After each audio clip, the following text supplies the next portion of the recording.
Muy bien, estamos nuevamente junto al pastor Marcelo en este penúltimo bloque, hablando acerca de la importancia de esta lección de escuela sabática, acerca de liberar las fuerzas, no permitir estar atados y reconocer que en todo miembro hay un potencial extraordinario que Dios puede usar.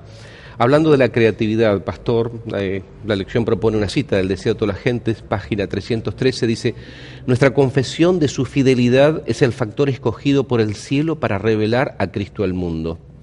Pero lo que será más eficaz es el testimonio de nuestra propia experiencia. Interesante, ¿no? Lo que más eficaz es el testimonio de nuestra propia experiencia. En el mundo posmoderno, y está citando allí la Enciclopedia Apologética Popular, dice: en el mundo posmoderno necesitamos contar nuestras historias personales, sin cambios, aunque éstas sean ásperas y deformes. Necesitamos relatar las historias de nuestras experiencias de modo que los posmodernos puedan entender el significado que está detrás de las historias, o sea, nuestra fe. ¿Es así esto?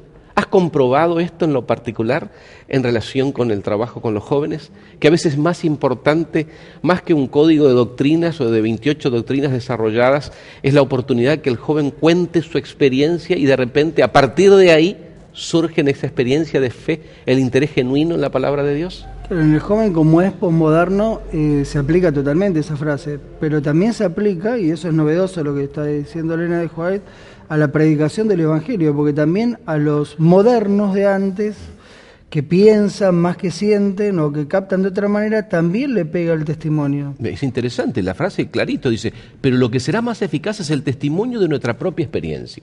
Clarito. Entonces, si hoy el mundo de los jóvenes posmodernos tienen esa facilidad de contar su experiencia, que antes no era así, porque en el mundo moderno sacar algo interior costaba mucho, ¿no? Entonces tenemos que aprovechar esa herramienta, y los que nacimos en el modernismo tenemos que hacer un esfuerzo por contar esa experiencia, naturalmente, ¿no? He notado que el mundo evangélico le resulta más natural expresar ese testimonio.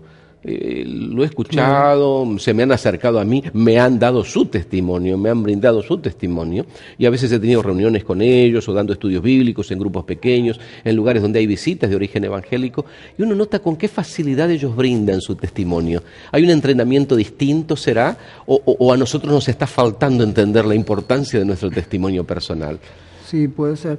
Ellos son, para usar una figura quizás especialista en la carnada de la caña, pero no tienen anzuelo a no tener una verdad completa, un buen anzuelo. Nosotros tenemos un buen anzuelo, pero quizás al revés de ellos fallamos en la carnada, porque la gente se va a interesar más que por la presentación teórica de la verdad, primero por escuchar un testimonio personal, y eso los va a llevar a interesarse en lo que hay detrás. Poniéndonos un poquito en la mentalidad, digamos, o en el pensamiento, como tú mencionabas, posmodernista, ¿qué es lo que la gente quiere escuchar cuando se encuentra frente a un creyente? Por ejemplo, tú eres un posmodernista, yo un joven mayor, diríamos, que viene a contarte acerca del amor de Jesús. Y mirá lo que dice Juan y lo que dice Mateo, y mirá lo que dice la palabra de Dios, que sería lo usual que a veces nosotros abordamos de esta manera. ¿Qué querés saber vos? ¿Qué es lo que tu corazón desea comprender de mi parte en cuanto a la experiencia personal mía? En lugar de decirle solamente, mirá lo que Juan dice, te puedo contar mi experiencia y te digo, mira, a partir de lo que leí del apóstol Juan, mi vida tomó este rumbo. Comprendí que esto era cierto, cambié tal y tal cosa, puse en oración tal otra, y en mi vida hay una diferencia. Hoy mi matrimonio es más feliz, o soy más feliz en mi vida personal. Entonces eso te empieza a interesar, evidentemente, ¿no? Es otra carnada, y no una carnada... Es un abordaje distinto. Claro, un abordaje distinto que te lleva a interesarte en qué decía Juan capítulo tanto. Entonces, si este hombre, la Biblia, o sea, le cambió... Llegamos siempre a la palabra de Dios, claro, sin duda, claro, pero el camino es otro. Claro, le cambió la vida, porque si no yo razono, ¿y en qué te sirvió todo eso?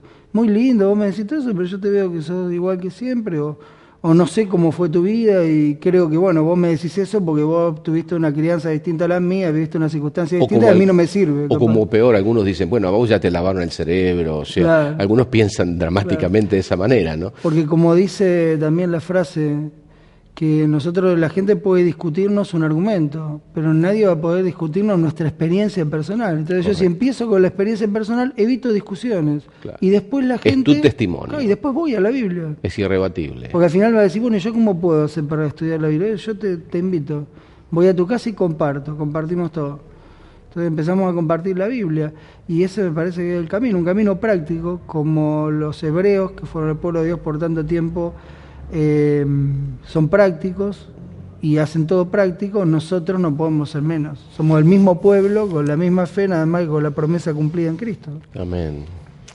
El texto original, pastor, nos recordaba: ¿y cómo predicarán si no fueren enviados?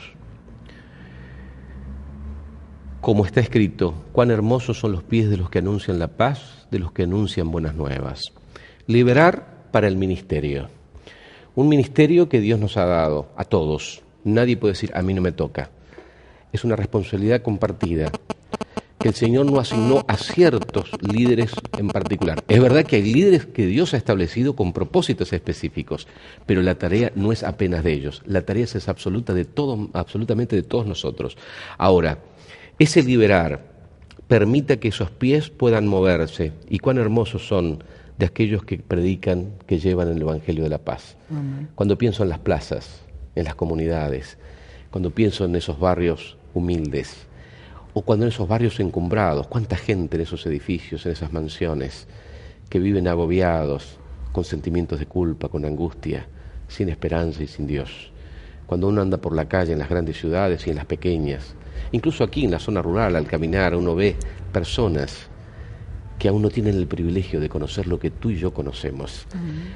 ¿Eso acaso no es motivador para decir, mirá, se puede ser feliz si conoces a Jesús?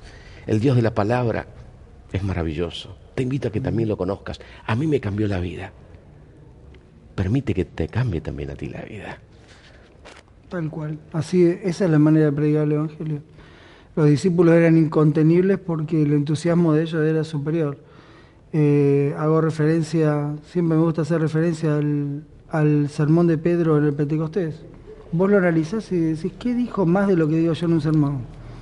Y no se bautizan miles después de que yo predico, porque evidentemente ellos lo decían de una manera, con un entusiasmo, con un testimonio personal que los acompañaba, porque estos no eran los pescadores, estos no eran la gente inculta. ¿Cómo y se admiraban, que hablaban con autoridad y claro, sabiendo que eran sin letras, dice. ¿Quién le dio esa sabiduría a esa gente, que muchos de ellos eran conocidos en ese lugar, ¿no?